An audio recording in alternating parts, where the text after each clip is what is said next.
Hey there, Jolly Julian here. I want to kind of talk about what it is that makes virtual reality so powerful. What it is that makes it such a compelling way to experience games, do different experiences that are not game related, to even watch movies in, things like that. So the first thing, obviously, that we have to talk about is the fact that virtual reality immerses you in a world. It immerses you in a completely different experience by covering your whole field of view, your whole vision. When you're playing a game, watching a movie, doing an experience on a computer, it's almost like you're looking at it through a window. It's there, but the rest of the world is around you, distracting you. Your regular world is there. When you go into virtual reality, it is covering your entire field of view. Now, for some people, that might freak them out to even think about that to get started.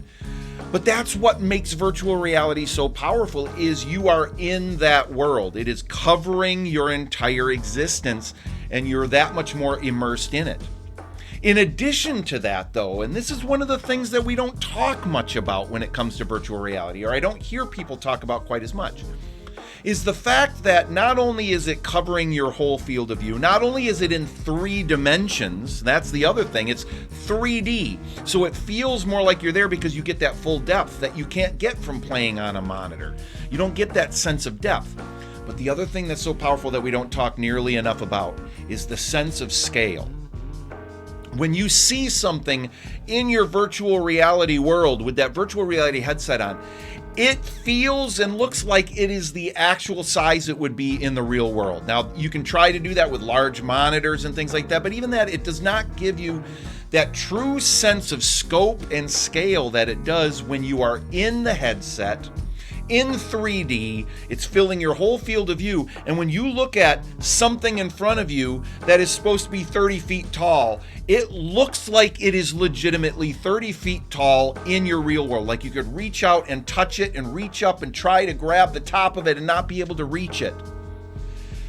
I know it might sound like I'm just geeking out about something that's hard to understand, but unless you've put a headset on and experienced it for yourself, you can't understand fully the degree to which this changes your perception of reality. They call it virtual reality for a reason, because it really does start to feel real. Even when you're doing a cartoon kind of an experience. I'm going to use walkaboutminigolf as a great example. Walkaboutminigolf. It's a mini golf game in virtual reality. Something I would never do on a flat screen. I would never have any real desire to do that. But here in the headset, it feels like I'm actually there on a mini golf course, even though the graphics are kind of cartoonish. They're low poly. They're designed to run on a standalone headset that doesn't have a lot of processing, and it doesn't matter. Also, obviously, anywhere that you look, when you turn your head and you look over there, you're looking to your right, and you look over here, you're seeing everything rendered in real time as if you were actually there. The other thing that I absolutely love about virtual reality are the control mechanisms. Having those controllers in my hand and knowing that when I'm putting in miniature golf, I'm putting like I would in the real world. I'm using the thing just like a real putter. If I'm doing a shooter game, I'm shooting like I would in the real world, holding it up here, and I'm reloading it by actually pulling the magazine out and putting another one in. Now, I want to say this is coming from someone who is not a gun nut. In fact, I'm a pacifist. I don't like guns. I don't own any guns. I love playing shooters in virtual reality because it's a game. It's not real. We can separate those things. If you're doing kayaking, I've done kayaking in VR, and you do it by rowing just like you would with a kayak. I own a kayak. I'm an avid kayaker myself. Kayaking in VR is super fun and really beautiful. Another thing that makes virtual reality so fantastic that can't be replicated in any other way is that feeling of being in the same space with another person. Even though you're looking at an avatar that won't even necessarily look anything like them, it might look cartoonish, they might look like some sort of mythical creature. They can look any way they want by customizing their avatars, but it feels like I'm sharing that space with an actual other human being. You can try to do that on a flat screen, and it's better than nothing, but once you try it in virtual reality and you're there, in the space, looking at them, and their characters looking at you, and they're in 3D, and they're to scale, and it feels like you could reach out and touch them. Once you do that for the first time, it never feels the same when you go back to flat screen. Again, I'm not saying that flat screen is going to be replaced anytime soon. You can still have great fun playing flat screen games. That's wonderful. But the difference for me in virtual reality is it's less about playing a game and more about experiencing a different reality. When I go into Skyrim in virtual reality, I don't feel like I'm playing Skyrim the game. I feel like I'm living in Skyrim the world. And while you get some sense of that playing on a flat screen, until you do it in virtual reality, you just don't know the difference. The learning experiences, the travel experiences. There are 360-degree 3D videos that you can watch where you can turn in your own space and you can see all the way around you and feel like you're really there. And those experiences are only going to get better with time. The resolution of them now are still struggling a little bit, but the resolution's much better now than it was even a year or 2 years ago. And they're only going to get better. Those experiences are unparalleled. As of right now, there's no other way to experience something like that other than actually being there. And a flat screen just will not do those things justice. Also, virtual reality is incredibly powerful for building empathy. It's a wonderful way for people to experience life through the eyes of other people that have had experiences you could never have. There are wonderful actual narrative stories that are told in virtual reality that make you feel like you're there and you're part of the story instead of just watching the story unfold in front of you. It's not a video game, it's an actual narrative experience. One of the best ones I've ever experienced is called Wolvesinthewalls. Really wonderful narrative animated experience, but you feel like you're there interacting with the character and guiding the story along.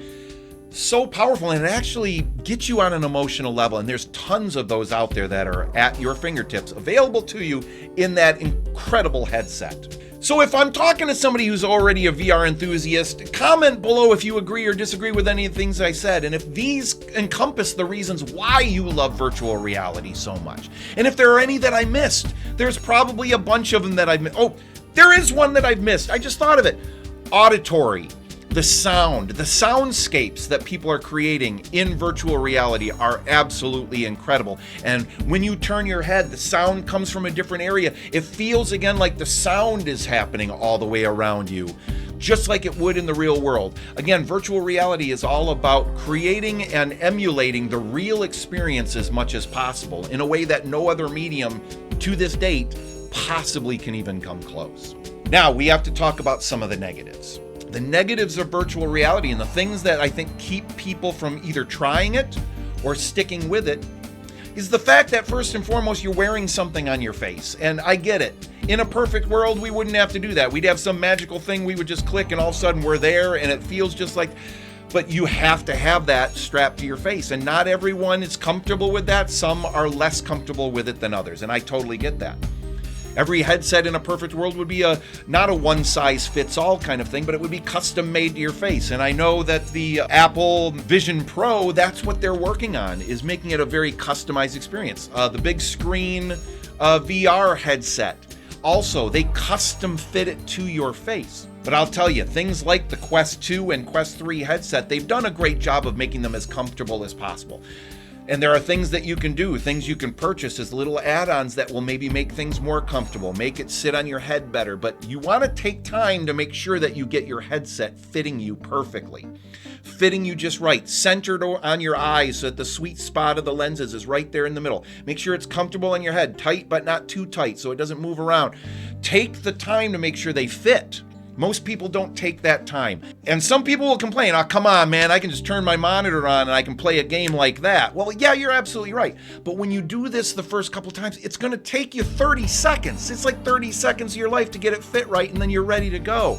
And the amount of immersion is so well worth it. Another negative of virtual reality certainly is some people feeling motion sickness, kind of a queasiness, a little bit of a headache, getting warm, things like that from playing virtual reality. And that's going to be different for every person. Some people have no issues with it at all. I don't seem to have much issue with it at all. When I started playing, I would get a little bit of a feeling occasionally, depending on what things I was doing. But after a short time of using it, I can do anything in virtual reality for the most part and not feel even remotely motion sick. Other people, I've got friends of mine that they're trying to work through it and they're getting there. They're taking small steps, and each time they play, they get a little bit better at it. For the most part, I would say most people can get over any feelings of discomfort in just a few times playing and getting used to it if you do it the right way.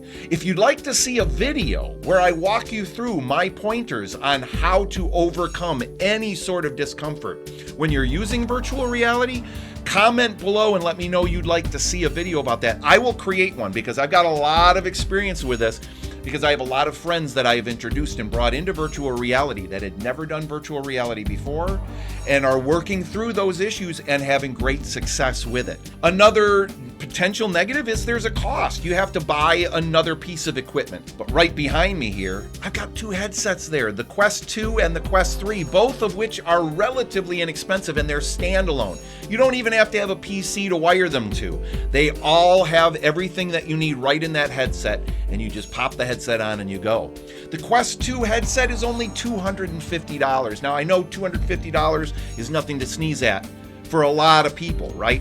But in the grand scheme of gaming, that is inexpensive. The Quest 3, which is a phenomenal headset, that's my go-to headset now. I absolutely adore it and think it's worth every penny, is $500 at its starting size of a 128 gigabyte model. And that's great. That's what I have sitting right behind me. Well worth every penny. I mean, you pay that for a PlayStation or an Xbox or something like that. So if you're into gaming, I strongly recommend you at least give the Quest 2 a try, but I would leap right into the Quest 3. The visuals are much better. The quality of the processor is better. I can't recommend the Quest 3 highly enough. That's another thing that's so fantastic, is the Quest 2 and the Quest 3 can be played wirelessly through your PC using Airlink or a program called Virtualdesktop or Steamlink. Steamlink and Airlink are free. And as long as you have a decent Wi-Fi router, you can play games through your PC, so you're getting the highest fidelity possible. If you have a halfway decent graphical PC computer, you're going to be good to go. So that's it. I know this was a little bit of a longer video than I was intending on, and I hope I didn't ramble too much, but I obviously love virtual reality. If you haven't gotten that sense, you haven't been paying attention. I love virtual reality. I'm not going to lie. It's transformed my life in so many powerful ways in my enjoyment of experiences. If you liked this video, please share it with somebody. Comment below and let me know how you felt about it, good or bad. Give it a thumbs up or a thumbs down if you didn't like it. And please feel free to subscribe if you got any value out of this. If you enjoyed our conversation here today, even though it was one-sided, subscribe to the video, because I'm going to try to keep bringing you wonderful videos that express my love for virtual reality, but I'm also not afraid to look at the negatives and to point out when people are doing things I don't agree with in virtual reality. You'll hear about those things too. So I hope you will subscribe and share this video. I want as many people to be part of this experience, and I want to experience it with you together. So this is Jolly Julian. I hope you enjoyed this video, and I'll come to you on the next video. Jolly Julian, out of here.